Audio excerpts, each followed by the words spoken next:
こんにちは、ルネです。今日は障子を作ります。格子の窓枠は洋風にもアレンジできますね。それでは材料です。ヒノキの棒はホームセンターで売っています。3mm×3mm は格子の部分に、5mm×5mm は窓枠、10mm×2mm は壁の柱部分に使います。障子紙は今回着物地を使いました。壁には厚さ5mmのスチレンボードにラッピング用の赤い和紙を貼っています。使う道具です。カッターとカッター台。今回ミニホビークラフトソーというノコギリも使いました。木工用ボンド、絵の具、筆、ハサミ、定規、鉛筆などです。下書きを書いたらヒノキ材を切ります。先ほど触れたミニホビークラフトソーとはこちらです。ヒノキ材はカッターでも切れますが、手が痛くなるので今回こちらを購入しました。ノコギリより手軽で女性でも扱いやすいので買って正解でした。下書きに合わせて格子の縦と横のサイズに切ります。切るときに台座があるとさらに切りやすくなります。空き箱にホームセンターで買ったアルミのアングルを貼っただけなのですが、これがあると本当に綺麗に切れるのでおすすめします。印をつけた木材を置いたら、ホビークラフトソーの側面とアングルの端が触れ合うように合わせます。ここが離れないように切るとまっすぐ切れます。軽い力で切りました。綺麗ですね。同じ長さをたくさん切りたいときは、切りたい長さのところに他の木材を固定しておきます。3本一気に切ります。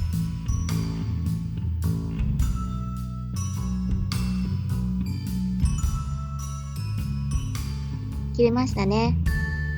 これで毎回測らなくても同じ長さで切れますので時間短縮になります。ちなみにこれは障子に使うのではなく欄間用の木材になりますね。カットが終わったらヤスリがけをします。同じ長さの木材はまとめてマスキングテープで固定してからヤスリがけしましょう。往復するのではなく同じ方向に向かってかけると斜めになりにくいです。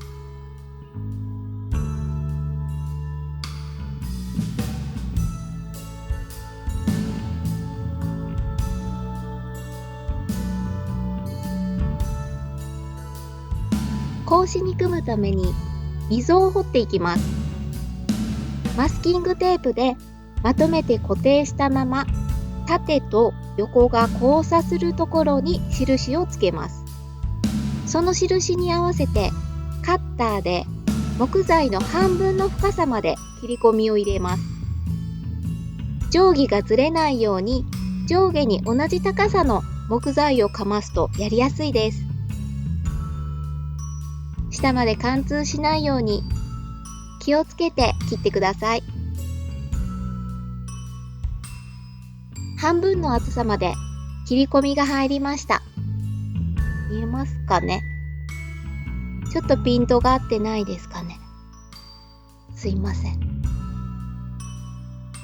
マスキングテープを外して切り込みのところに横からカッターを入れていきます。縦にもカッターを入れると木の芽があるのでポコッと木材が外れて溝になります。うまくいくとちょうどこの繊維のところ、目のところに合わせた今みたいにポンと取れるようになります。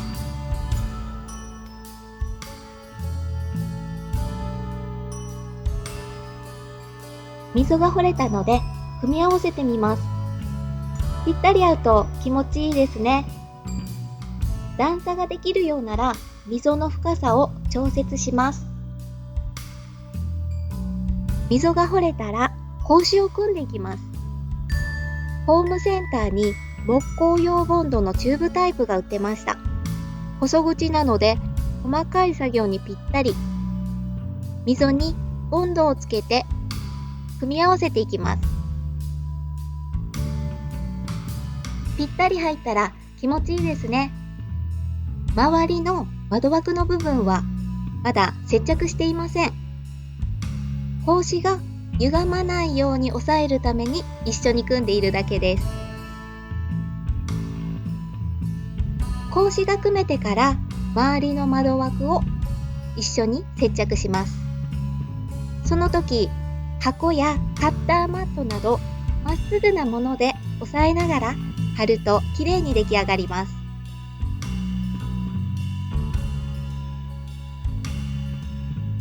窓枠上下の横向きの棒は長いまま貼り付けてあります。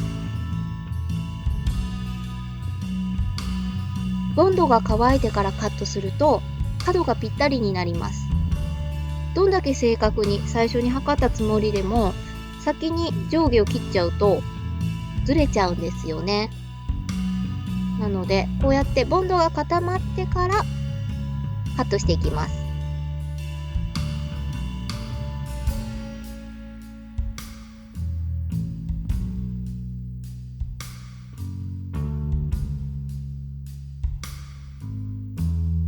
切れたらヤスリをかけて仕上げます。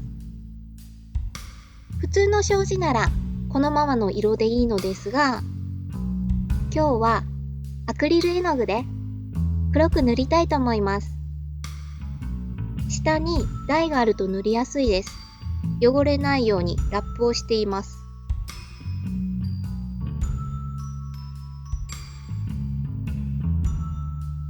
ちなみに左上にちょっと見えてるのは欄間ですね。これもまた後日紹介いたしますね。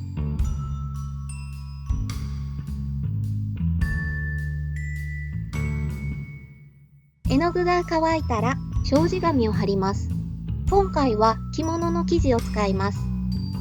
ボンドをつけて貼るだけですが、下までボンドが染みちゃうので、ビニール袋などくっついても剥がしやすいものの上で作業しましょう。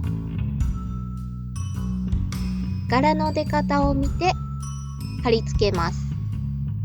着物の柄を目立たせたいので、格子を正方形ではなく縦長にしてみました。ボンドが乾いたらはみ出した布をハサミで切ります。障子をつける壁をスチレンボードで作ります。窓に合わせて切り抜きます。壁紙はラッピング用の赤い和紙ですね。こちらを使用しました。サイズに合わせて切り、ボンドを塗り広げて貼っていきましょう。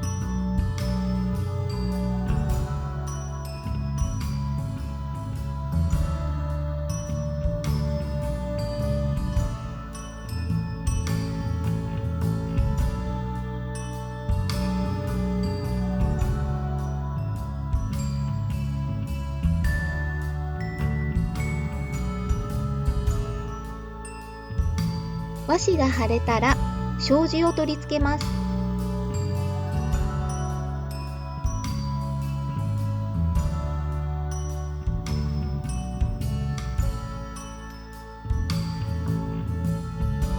障子がついたら柱も貼り付けます。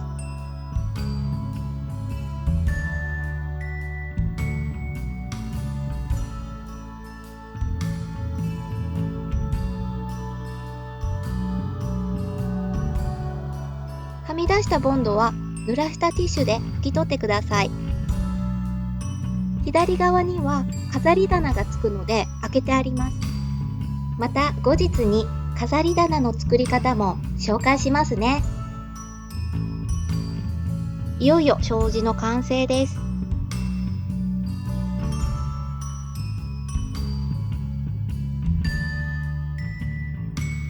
最後まで見てくださりありがとうございました。また見てくださいね。